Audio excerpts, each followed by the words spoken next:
తెలంగాణ బిడ్డ కూడా తెలంగాణ రాష్ట్రం కోసం పోరాటం చేసి సాధించుకున్నటువంటి తెలంగాణ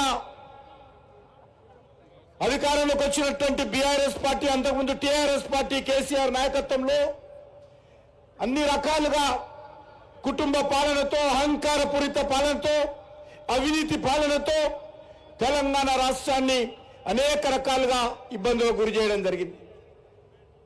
ప్రజలందరూ కూడా కేసీఆర్ పరిపాలనతో విసిగిపోవడం జరిగింది. మరి ఆ రోజు రాష్ట్రంలో మార్పు రావాలని ఆ రోజు ప్రజలు కోరుకున్నారు. ఆ నేపథ్యంలో కాంగ్రెస్ పార్టీకి ఓటు వేయడం జరిగింది.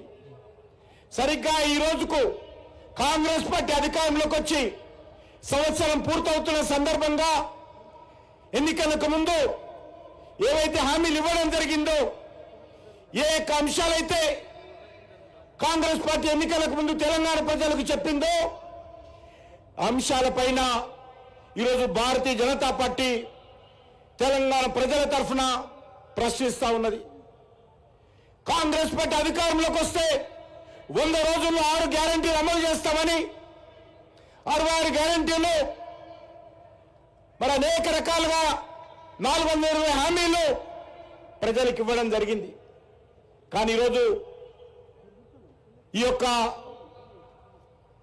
సంవత్సరం పాలన చూస్తే పూర్తిగా గాలి మాటలు తప్ప మరి ఏ రకమైనటువంటి హామీ కూడా ఇవ్వలేదు, ఏ రకమైనటువంటి హామీలు అమలు చేయలేదు.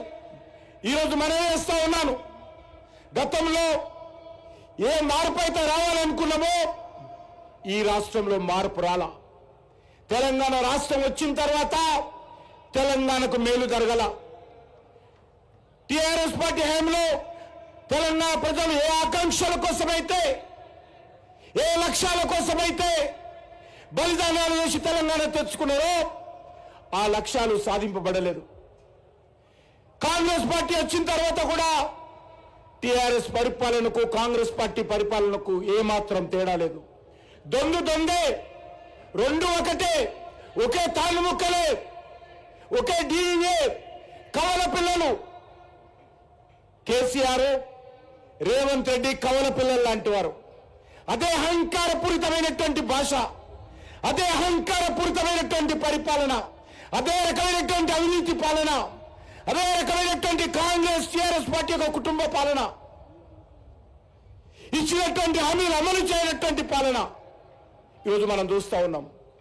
అందుకే ఈరోజు రాష్ట్రంలో నిజమైనటువంటి మార్పు రావాలంటే తెలంగాణ ఉద్యమకారులు, తెలంగాణ ప్రజలు, తెలంగాణ మేధావులు వాళ్ళ ఆకాంక్షలకు అనుగుణంగా ఈ రాష్ట్రంలో నిజమైనటువంటి ప్రజాప్రభుత్వం రావాలంటే అది ఒక భారతీయ జనతా పార్టీ ద్వారానే సాధ్యమవుతుంది.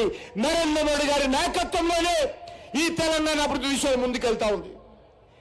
ఈరోజు కాంగ్రెస్ పార్టీ హయాంలో ఆర్థిక సంక్షోభం రానున్నది. వీరు ఇచ్చినటువంటి అలవి కానిటువంటి హామీలు అమలు చేసే పరిస్థితి లేదు. 7వ తేదీ అధికారంలోకి వస్తాను, 9వ తేదీ నాడు సోనియా గాంధీ జన్మదినం అంటే 2 రోజుల తర్వాత రైతుల రుణమాఫీ చేస్తాను, 2000 పెన్షన్ 4000 చేస్తాను, అనేక రకాల హామీలు ఇచ్చారు. 2 రోజులు పోయింది, 2 నెలలు పోయింది, 12 నెలలు అయింది. ఇంతవరకు ఒక కొత్త పెన్షన్ ఇవ్వలేదు. ఇస్తున్నటువంటి పెన్షన్ కు 4000 చేయలేదు. ఈరోజు ఉద్యోగస్తులకు జీతాలు ఇవ్వాలన్నటువంటి పరిస్థితి. ఈరోజు ఈ రాష్ట్రంలో ఒక కొత్త రేషన్ కార్డు రాలేదు. 12 నెలలైంది. 10 సంవత్సరాలు కేసీఆర్ ఆయన హయాంలో ఒక్క రేషన్ కార్డు ఇవ్వలేదు. కాంగ్రెస్ వచ్చిన తర్వాత ఈ 12 నెలల్లో ఒక కొత్త రేషన్ కార్డు ఇవ్వలేదు, కొత్త పెన్షన్ ఇవ్వలేదు.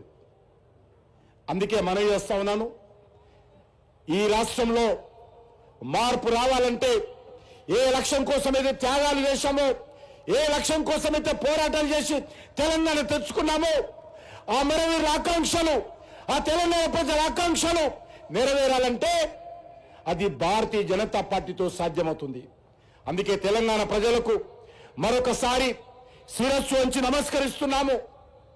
ఎందుకంటే గత పార్లమెంట్ ఎన్నికల్లో ఈ రాష్ట్రంలో భారతీయ జనతా పార్టీ కాంగ్రెస్ తో పోటాపోటీగా కాంగ్రెస్ పార్టీ 8 సీట్లు ఇస్తే తెలంగాణ ప్రజలు భారతీయ జనతా పార్టీకి 8 సీట్లు ఇచ్చారు. ఈ రాష్ట్రంలో భారతీయ జనతా పార్టీ బలపడాలని తెలంగాణ ప్రజలు కోరుకుంటున్నారు.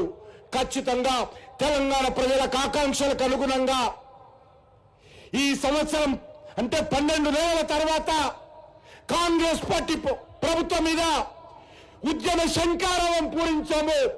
ఖచ్చితంగా ఈ రాష్ట్రంలో కాంగ్రెస్ పార్టీ ప్రభుత్వాన్ని గద్దె దించే వరకు వచ్చే శాసనసభ ఎన్నికలు ఎప్పుడు జరిగినా భారతీయ జనతా పార్టీ జెండా ఎగరడమే లక్ష్యంగా ముందుకెళ్తాము. ఆ దిశలోనే భారతీయ జనతా పార్టీ తెలంగాణ కోసం, తెలంగాణ ప్రజల సమస్యల కోసం, తెలంగాణ ఉద్యోగకారుల ఆకాంక్షల కోసం, తెలంగాణ అభివృద్ధి కోసం అంకిత భావంతో పనిచేస్తామని తెలంగాణ కవులు కళాకారులందరూ కూడా, తెలంగాణ ప్రజలందరూ కూడా భారతీయ జనతా పార్టీకి అండగా నిలబడాల్సిందిగా ఈ యొక్క వేదిక ద్వారా నేను తెలంగాణ ప్రజలను ప్రార్థిస్తూ సెలవు తీసుకుంటున్నాను. భారత్ మాతాకి. हरियाणा, महाराष्ट्र भारतीय जनता पार्टी जीतने के बाद पहले बार तेलंगाना आए हुए हमारा राष्ट्रीय अध्यक्ष महोदय श्री जेपी नड्डा जी से मैं अनुरोध कर रहा हूं इस विशाल सभा के संबोधित करने के लिए।